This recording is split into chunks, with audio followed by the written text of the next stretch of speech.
ఒక సింహానికి బాగా ఆకలేసింది. నక్కని పిలిపించి, ఏం చేస్తావు నాకు తెలియదు, బాగా ఆకలేస్తుంది, ఎక్కడైనా నీకు గాడిద కనిపిస్తే గాడిదని తీసుకురా అని చెప్పంటే గబగబా నక్క గాడిద దగ్గరికి వెళ్ళింది. గాడిద బావా నిన్ను సింహం రమ్మంటున్నాడు. నన్నెందుకు సింహం రమ్మంటుంది?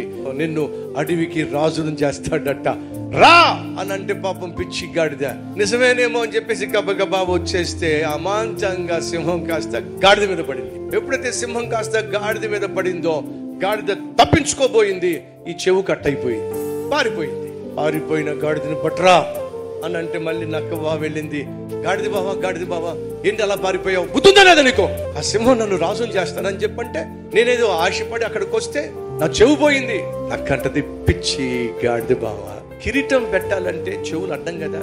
ఆ సింహం ఏదో కిరీటానికి అడ్డంగా ఉందని చెప్పేసి ఆ చెవులు తీసేయపోతే నువ్వు అపార్థం చేసుకున్నావేమిటి గాడిద బావా? ఆ చేతుల దాకా వచ్చిన కిరీటం పోగొట్టుకున్నావు. నిజమా? పద వెళ్దాం. మళ్ళా వచ్చింది.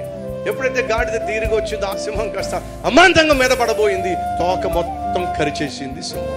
ఆరిపోయినటువంటి గాడిద దగ్గరికి మళ్ళా నక్క వెళ్ళి, ఏంటి గాడిద బావ మళ్ళీ పరుగుపడిన వచ్చేసావు? ఆ తోక మొత్తం తిని పడేసింది.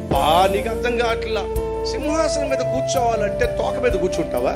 ఆ తోక కట్ చేస్తేనే కదా సింహాసనం మీద ప్రశాంతంగా కూర్చోగలిగింది. నిజమే కదా. మళ్ళా గాడిద వెళ్ళిందండి.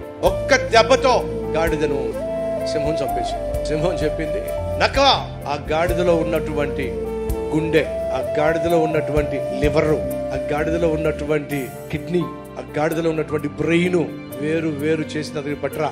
ఇప్పుడు నక్క బ్రెయిన్ మాత్రం తినేసింది. ఇప్పుడు చక్కగా తీసుకొచ్చి తన ముందు అన్ని పెట్టింది. నక్క బ్రెయిన్ కనపట్టలేదేంటి?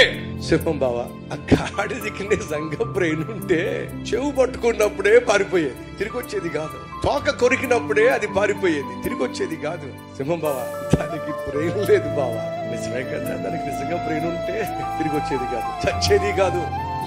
సహోదరులు జాగ్రత్తగా వినండి. ఆధ్యాత్మిక జీవితంలో అనవసరమైన ఆశలు పెట్టుకోకండి. సింహమే, గాడిదే మర్చిపోకూడదండి. మన స్థితికి మన గతికి మించిన ఆలోచనలు పెట్టుకొని ఒకవేళ ఆశలు పెట్టుకుంటే ఇలాంటి నక్కలు చాలా ఉన్నాయి సొసైటీలో.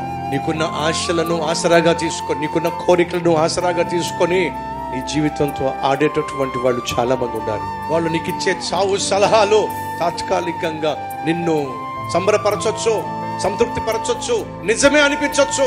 గొంతెమ్మ కోరికల వల్ల, ధనాపేక్ష వల్ల నువ్వు కలిగి ఉన్న విలువైనటువంటి ఆత్మీయతను, రక్షణను, సాక్ష్యమును, సేవను, దేవునికి ఇచ్చిన కుటుంబాన్ని, బిడ్డలను చేతులలో పాడు చేసుకో.